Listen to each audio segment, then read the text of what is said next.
Hello प्यारे बच्चों, कैसे हैं आप सब। मैं आशा करती हूँ कि आप सभी अपने अपने घरों में स्वस्थ, मस्त और तंदुरुस्त होंगे। आज मैं Meenakshi Dagar government senior secondary school Charkhi Dadri से आप सभी का अपनी इस वीडियो जो कि जीव जनन कैसे करते हैं का भाग 2 है में स्वागत करती हूँ। आइए बच्चों, चलते हैं अपने कंटेंट पे। सबसे पहले हम लोग यहाँ पर लर्निंग ऑब्जेक्टिव्स की बात करेंगे। लर्निंग ऑब्जेक्टिव्स में हम लोग अलैंगिक जनन के प्रकार जो हमारे सेकंड वीडियो में है, फर्स्ट में जो नहीं हो पाए थे वो करेंगे।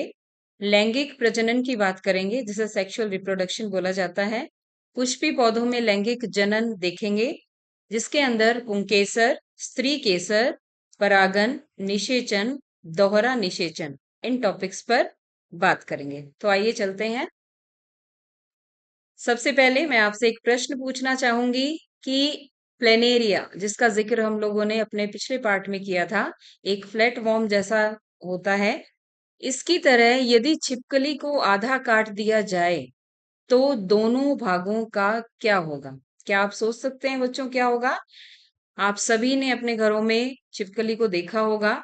छिपकली अगर दो भागों में कट जाए तो देखिए यहाँ पर आपको एक छिपकली दिखाई गई है जो कि दो भागों में कटी हुई है।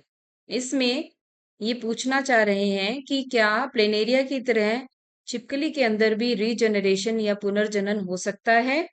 तो मैं आपको बताऊं कि छिपकली के अंदर उतनी मात्रा में स्टेम सेल्स नहीं होते हैं जितनी मात्रा में दूसरे ऑर्गेनिजम्स के अंदर, या हम लोगों ने प्लेनेरिया में देखा, या स्लेमेंडर जो पिछले पार्ट में हमने देखा था उनके अंदर होते हैं। ये एक तरह के प्लूरिपोटेंट स्टेम कोशिकाएं होती हैं बेटा, जो कि पुनर्जनन के लिए आवश्यक होती हैं और जो कुछ ऑर्गेनिजम्स में ही पाई जाती हैं। तो यहाँ पर छिपकली के अगर दो भाग कर दिए जाएं तो छिपकली का पुनर्जनन नहीं हो पाएगा। अब ये देखिए, ये आपको यहाँ पर एक जलीय जीव दिखाया गया है जिसे हम हाइड्रा के नाम से जानते हैं। हाइड्रा, इसका रिप्रोडक्शन या इसका प्रजनन किस प्रकार से होता है, आइए देखते हैं। एकल जीव द्वारा, यहाँ पर सिंगल ऑर्गेनिज्म इसलिए बोला गया है क्योंकि यहाँ पर अलग से मादा या नर जीव अलग अलग नहीं है, और ना ही यहाँ पर जो है सेक्सुअल रिप्रोडक्शन हो रहा है। यहाँ पे हम ए सेक्सुअल रिप्रोडक्शन की बात कर रहे हैं जो कि बडिंग के थ्रू होता है। हाइड्रा के अंदर बडिंग जो है, ये देखिए आपको एक वीडियो के थ्रू समझाने की कोशिश की गई है, आप समझिए।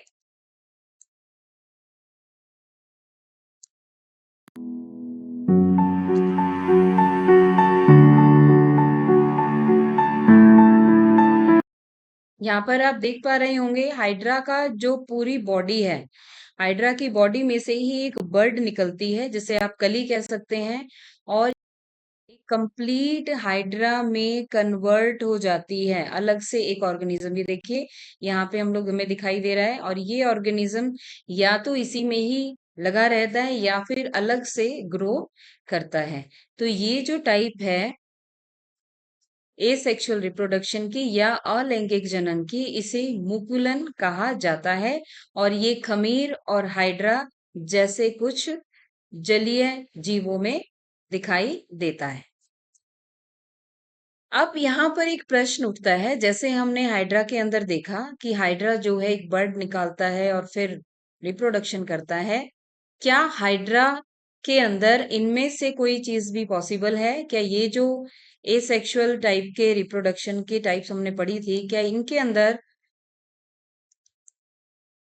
इनमें से भी किसी में हाइड्रा जो है वो फिट बैठता है या नहीं बैठता है? तो यहाँ पर हाइड्रा में निम्नलिखित में से क्या संभव है? क्या रीजनरेशन हो सकता है? क्या बहुखंडन हो सकता है? क्या बाइनरी फिजन हो सकता है?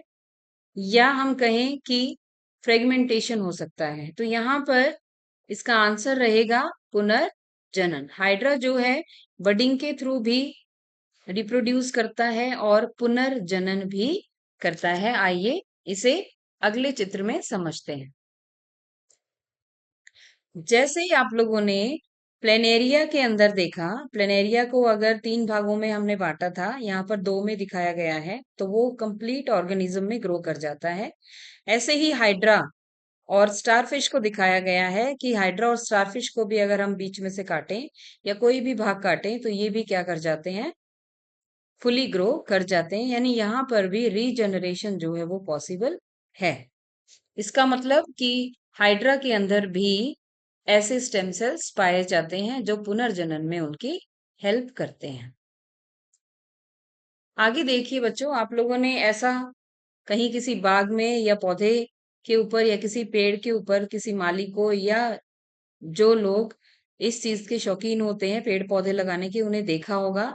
यहाँ पर क्या किया जाता है कि पेड़ की टहनियों को या जड़ों को या किसी भी पार्ट को लेकर, रूट्स को लेकर, स्टेम्स को लेकर और पूरा का पूरा पौधे के साथ उसको राफ्टिंग करके और जोड़कर और पूरा एक पेड़ जो है वो उगाते हैं। इस ये जो टेक्निक है बेटा, इसको वेजिटेटिव प्रोपगेशन कहा जाता है। ये भी सिंगल ऑर्गेनिज्म के थ्रू ही क्या करता है, रिप्रोडक्शन हो रहा है। यहाँ पे आप देख पा रहे हैं, पहले ये जो है एक तना है और इस तने के अंदर इस तरह से काट कर दी जाती है कि जो वेजिटेटिव प्रोपगेशन के लिए हम लोगों ने तना या पत्ती या जड़ कुछ भी जो चुना है, जैसे यहाँ पे तने को चुना गया है, तने को सेम पोजीशन के अंदर काटा जाता है कि वो इसके अंदर फिट कर जाए और इसमें इसको लगाकर बांध दिया जाता है। बांधने के बाद जब इसको कुछ दिनों के बाद देखते हैं तो ये कंप्लीटली जो है एक पूरे पेड़ का आकार ले लेता है।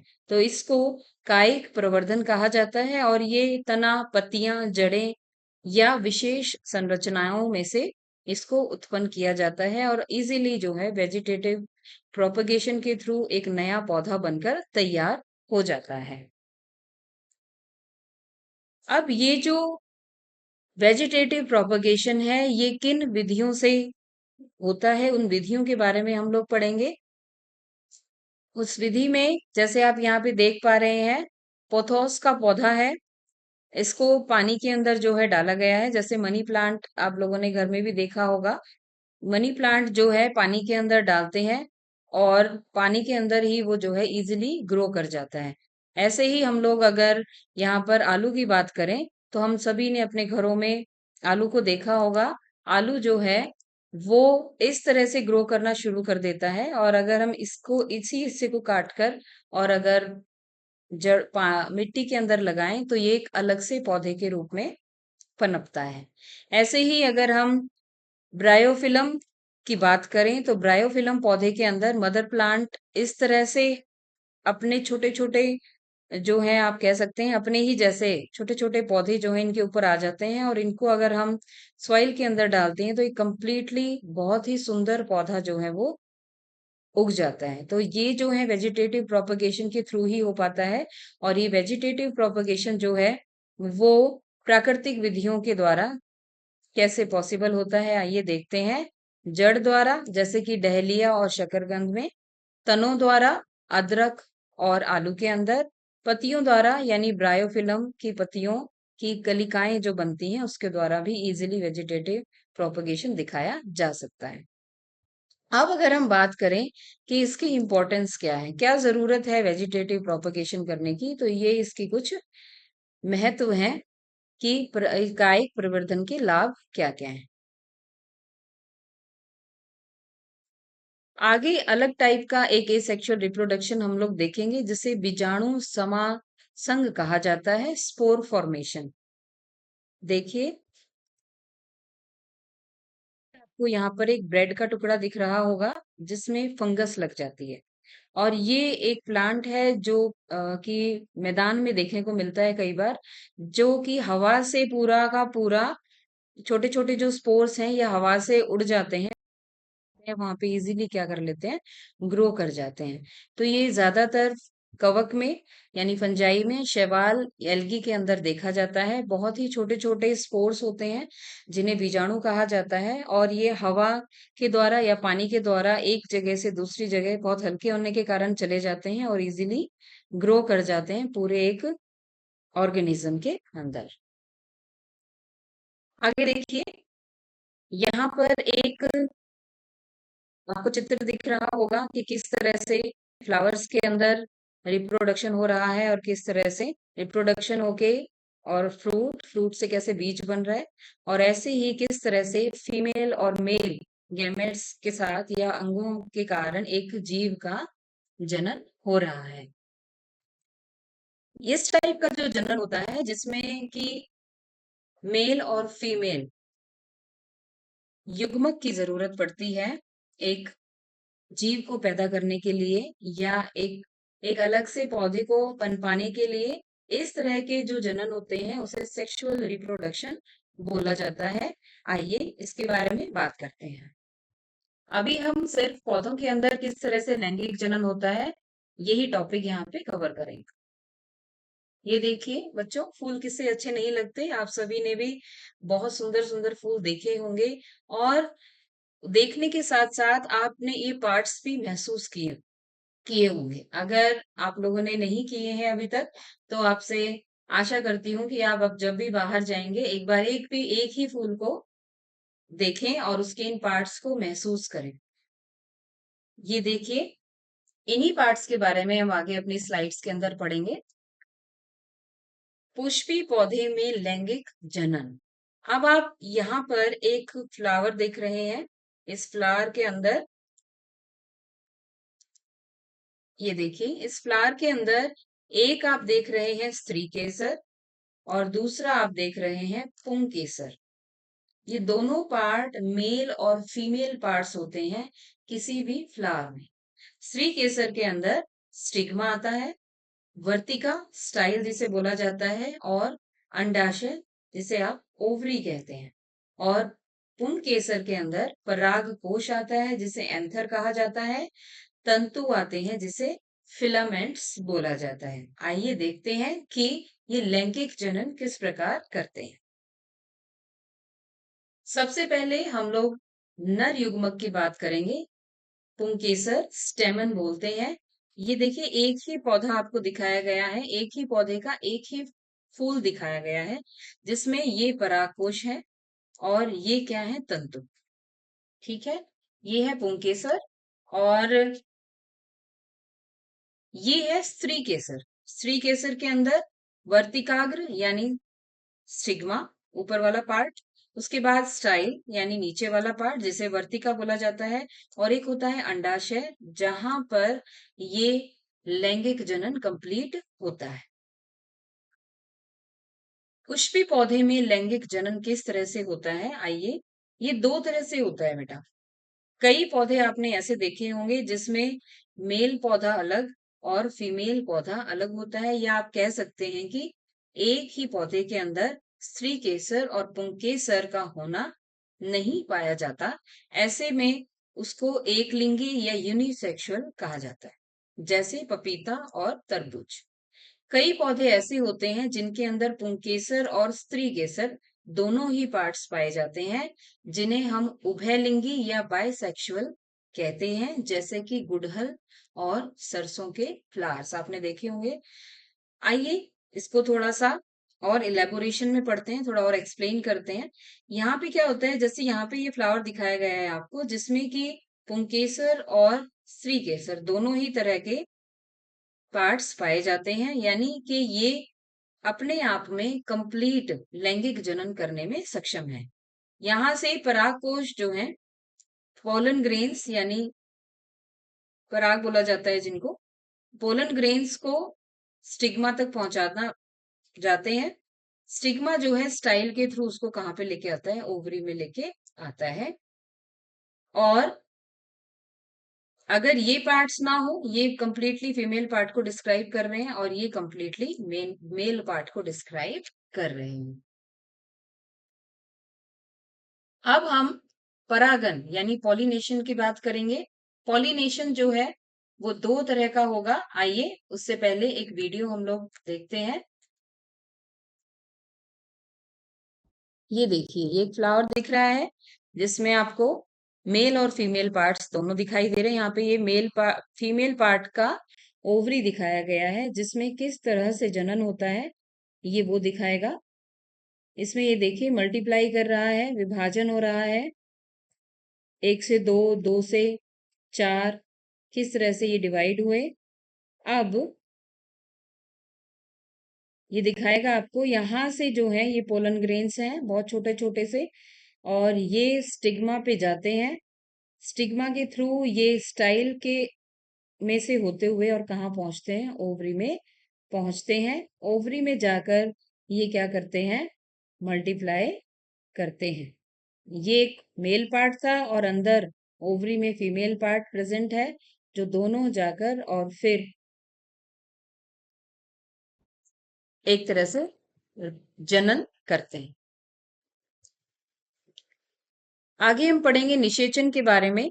निषेचन में आपको कंप्लीटली, अब यहाँ पर एक आप कह सकते हैं कि कंप्लीटली दिखाया गया है कि पोलन ग्रेन्स यानी पराग कण स्टिग्मा पे गए, पराग कण स्टाइल के थ्रू या वर्तिकाग्र के थ्रू ओवरी में पहुंचे। उसके बाद नर युग्मज जर्म सेल्स जो हैं वो ओवरी में पहुंचते हैं। ये पराग नली है, पोलन ट्यूब बोला जाता है जिसको, जिसके थ्रू पोलन ग्रेन्स पहुंचते हैं। उसके बाद ये अंडाशय है ओवरी, आपको पहले भी बताया था। ध्रुवीय नाभिक, ये नाभिक है, न्यूक्लियस हम जिसको बोलते हैं। न्यूक्लियस के अंदर एंड एग सेल्स होती हैं यानी अंडा कोशिका होती हैं, और मादा युग्मक जर्म सेल्स यहाँ पे पाई जाती हैं। तो नर युग्मज और मादा युग्मज जो है वो यहाँ पे मिलते हैं और फर्टिलाइजेशन करते हैं, इनका निषेचन होता है, जिससे आगे प्रजनन का प्रोसेस कंप्लीट होता है। तो इसमें परागकण परागनली में अंडाशय में प्रवेश करता है, नर युग्मक अंडा कोशिका के नाभिक के साथ जुड़ जाता है, जिससे युग्मज पूरा हो जाता है और आगे जाकर भ्रूण बनाता है। अब जंतुओं के अंदर मादा में अंडाणु और नरों में शुक्राणु दोनों मिलते हैं, जब एकाकार होते हैं तो वो निषेचन करते हैं, जिसे फर्टिलाइजेशन कहा जाता है। ये देखिए यहाँ पे ये क्या शो कर रहा है, आप सभी ने अपने घरों में कभी मूंग दाल या चना, कंप्लीट जो चना होता है होल चना, उसको भिगो के कभी देखा होगा, आप लोग खाते भी होंगे। बहुत ही अच्छा होता है खाने में, सभी को खाना भी चाहिए, फुल मात्रा में प्रोटीन मिलता है। तो ये जर्मिनेशन दिखा रहा है, अंकुरण। ऐसे ही ये देखिए कैसे पौधा जो है सॉइल में से जब निकलता है और किस तरह से पूरे के पूरे पौधे के अंदर कन्वर्ट हो जाता है, पौधा बन जाता है, ये उसका चित्रण किया गया है। जर्मिनेशन बीज यौन प्रजनन का अंतिम उत्पाद है। सभी को पता है कि लास्ट में जब पौधा कंप्लीट हो जाता है तो बीज बनाता है, और बीज से हमें फिर दोबारा से एक पौधा मिलता है। बीज में भविष्य का पौधा होता है तथा अथवा भ्रूण होता है, जो उपयुक्त परिस्थितियों के तहत एक अंकुर में विकसित होता है, और ये प्रक्रिया क्या कहलाती है, जर्मिनेशन कहलाती है। तो बेटा इसी के साथ आज का हमारा भाग 2 पूरा होता है। ये यहाँ पर समरी दिखाई गई है, समरी में हमने अलैंगिक और लैंगिक प्रजनन किया है आज, परागण और निषेचन का टॉपिक जो है वो कंप्लीट किया। इसके बाद मैं आप सभी से आशा करती हूँ कि होमवर्क के रूप में आपको जो एनसीईआरटी के पेजेस के क्वेश्चंस दिए गए हैं, आप इनको अपनी नोटबुक में पूरा करें तथा इन प्रश्नों का भी उत्तर दें। प्रश्न नंबर 1, प्रश्न नंबर 2, प्रश्न नंबर 3। Thank you. शुभ दिन।